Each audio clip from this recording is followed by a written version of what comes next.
Hi, this is Tony at Cover Magazine. I'm speaking to Spiros Fatouros, CEO of Marsh McLennan, South Africa. Spiros, thank you very much for your time and for chatting to me today. Thank you, Tony. Thank you for inviting us to your show. Thank you. Thank you also for sharing with me the Global Risk Report 2024. There was some very, very interesting information in there. I think one of the things that I especially liked was the fact that there's sort of comments on the next 5 years and the next 10 years and sort of a feel for both. And that helps quite a bit to get some perspective as to how these things develop and so on. So maybe just to start off with, Spiros, if you can just give me an idea, a little bit for the audience sake, background to the report and what the purpose of this is. All right, perfect, Tony. So thank you. So the Global Risks Report 2024 edition is now in its 19th year. The report is produced by the World Economic Forum in preparation for the meetings that happen in Davos in the beginning of the year. The report is produced in partnership with Marsh McLennan and the Zurich Insurance Group. And the report really presents the findings from a global risks perception survey, which captures insights from over 1,500 global experts. And really, as you've highlighted, looks to ranking various risks globally from an economic, environmental, geopolitical, societal, and technological perspective, and really looks at 3 timeframes. It looks at 2024, it looks at the next 2 years, and it looks out to the next 10 years. And it sees how these risks rank and how these risks interconnect with each other. I think the real purpose of the report is to give a future-looking outlook for business leaders, organizations, political leaders, to help and identify some of the key critical risks facing the globe and almost try and path a way to solutions. Mm-hmm. And just getting to the meat of the thing, what were the top risks that were identified and how do they develop? So the top risks identified in 2024, Tony, sort of the first risk is extreme weather, which really talks to what we're seeing globally from different weather conditions. If you think about El Nino and the effect that it's had, and that the Northern Hemisphere last year has had the hottest temperature in recorded history. So that was the number one risk. Coming in at number 2 is sort of technology generated misinformation and disinformation.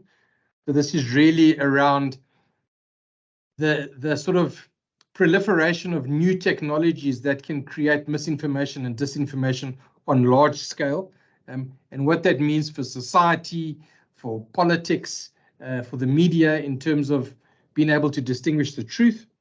Third, for the top risks in 2024 is society and political polarization. Fourth is cost of living crisis that really continues to talk around sort of some of the supply side pricing pressures that we continue to see, really stemming from El Nino, escalation of various conflicts that we've seen around the world, and particularly if inflation remains high for a few more years, what is that going to mean in terms of debt indebtedness for smaller businesses and smaller countries? And then finally, top 5 is cyber security, which has been in the top 5 for many years now, and that just really talks to the ability of companies and governments and countries to protect against cyber risks. Tony, that's in 2024. It changes marginally as you look into the next 2 years. So as you look into the next 2 years, AI, misinformation and disinformation becomes number 1. So interestingly, when you look at the global survey and you look from the next 2 years to the next 10 years, 2024 doesn't paint a pretty picture, but it gets worse as you move out. So I think in 2024, only 16% of the respondents thought there'd be a stable or calm outlook in the next 2 years, with 54% reporting some instability or moderate risk of a sort of global catastrophe. And if you look at a 10-year outlook, less than 10% of respondents expect stability or calm, with over 63% expecting elevated risk or upheaval. So that really talks to how the picture worsens over the next 10-year horizon. So misinformation, disinformation comes to number 1. Extreme weather events is number 2. Societal polarization stays at number 3. Cyber insecurity moves up to number 4. And then interstate armed conflict comes in at number 5. And what's interesting is that this survey was done in September 2023, prior to the outbreak of the current conflict in the Middle East. So that would probably be a bit higher. Yeah. And then finally, as you look to the 10-year horizon, predominantly dominated by extreme weather events. So the first 4 risks are all weather related. So weather events, changing to the Earth climate systems, biodiversity, natural resource shortages, and then number 5 is misinformation and disinformation. So kind of that's how it shifts our tone in terms of 2024, the next 2 years, and the next 10 years. Yeah, and you know, if I can make sort of the conclusion, the fact that those weather-related risks move up to the top 4 doesn't mean that the other risks have reduced. It's more probably a reflection on those climate risks increasing, that we have that sort of shift. Potentially. I mean, again, I think human nature, the further away you look at risks, you know, the more you minimize the impact. But I do think that most respondents have realized that, you know, weather is a serious issue for the global world. I think that's predominantly why they stay in the top 5 consistently. And that's not just a 2024 position. I think it's been that way probably for the last 3 to 5 years. Extreme weather has been in the top 5 for an extended period of time. Yeah. And maybe just if I could ask then about and just moving to a sort of fallout of those risks. And business interruption is a big thing, and we've seen during the COVID period, but also through the sort of regional conflicts, how business interruption can sort of impact economies, not just local, although local has been impacted quite heavily by business interruption. Weather-related events, and especially those risks growing. As an industry, how do we deal with that from a business interruption perspective? How do we counter that expected fallout that is going to increase significantly over the next 5 to 10 years then?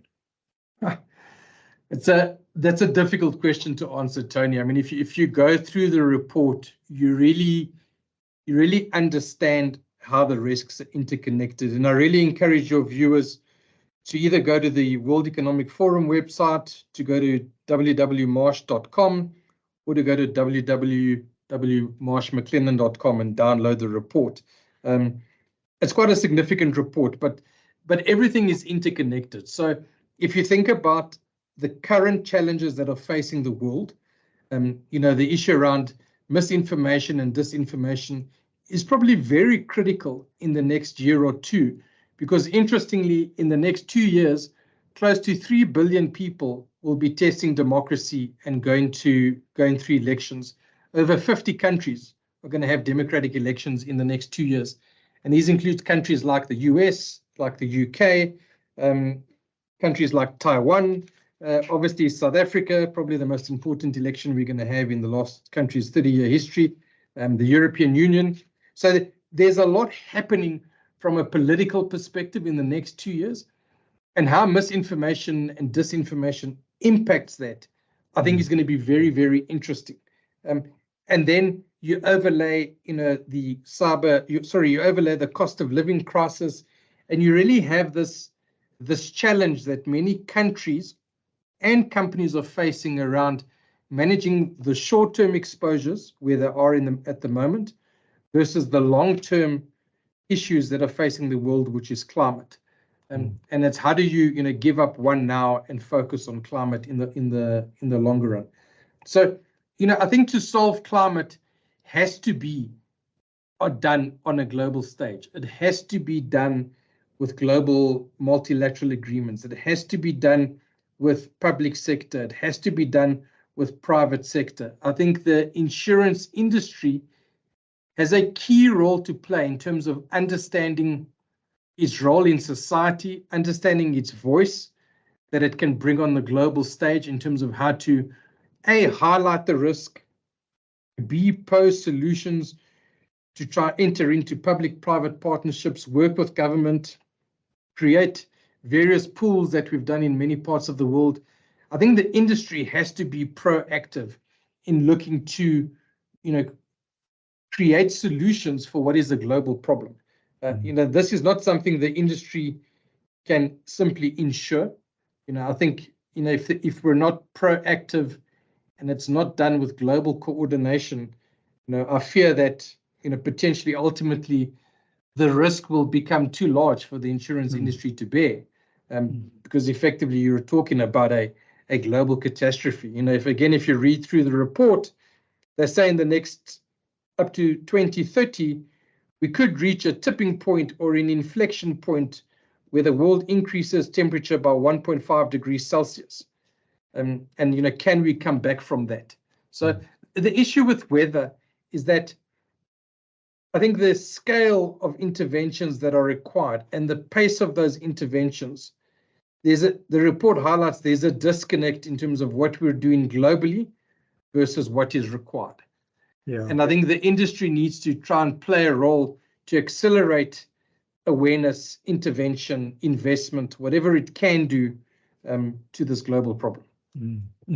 Yeah, because a lot of that is driven by sort of localized agendas, instead of looking at it from a global perspective and trying to solve the problem that way. Just on the side then, are there any of those sort of uninsurable risks that you foresee in South Africa? Because we've seen an uptick in natural catastrophes in this country. I mean, the industry is dynamic. I think the industry responds quickly to a dynamic changing risk landscape. So again, I think if we saw how the industry responded post-COVID, there were many policies out there that provided non-damage, sort of contingent business interruption cover to some of its customers post-COVID. Some clients didn't have their protection, some clients did. I think the industry looked at that cost and looked to put in a lot of exclusions. I think as the risk landscape changes, Tony, I think it becomes almost the initial reaction, for any company, whether it's an insurance company or not. If you suffer an unintended loss, you look to try and mitigate yourself from that loss in the simplest way. And we often see that with the insurance companies and the local industries bringing in exclusionary wording. Yeah. But fundamentally, the industry has to become part of the solution. We have to, Marsh as an insurance intermediary and many other broking businesses will always fundamentally be the voice of the client, will always fundamentally be focused on driving and looking for solutions. And ultimately, I think the industry and the underwriters that adopt that mindset will benefit in the long run. The country will benefit in the long run. The economy will benefit in the long run. And ultimately, if you talk about some of these global challenges, we'll hopefully look to find solutions for those global challenges. I mean, the report talks to coordination, collaboration, which we've touched on. But the other thing is driving and looking for innovative solutions, looking for groundbreaking research and development. Yes, and I think it talks to that within the context of, let's say, if you think about environmental issues, but a similar mentality can be applied to the industry, can be applied to insurance intermediaries. We need to be challenging ourselves to look for those breakthrough innovative solutions that can ultimately help, the companies, the customers, and society. Yeah. No, absolutely. That's always been the solution in the industry, is to, as a collective, come up with those sort of innovative things, like parametric insurance, as an example, has helped us quite a bit. Spiros, there's an interesting one there that I didn't expect, but to be mentioned in the report, and that was the societal polarization. Although we have been seeing it over the last few years, quite big, America being a very good example, but this is also happening in the EU in many areas. Maybe you can just explain to us how come this ended up and what is the fallout risk from that? All right, so Tony, I think societal polarization, interestingly, and economic downturn are sort of the two risks that the report sees as the most interconnected, and obviously then potentially the ones that could have the most severe consequence. So I mean, really, societal and political polarization really talks to, the difference between sort of the global South and the global North. It talks about the lack of economic opportunities for different people in society. It talks about the different standards of living amongst different people in society. And again, I think coming back to the point earlier, if you think about, AI disinformation and misinformation, the spread of technological advancement, the proliferation of AI, the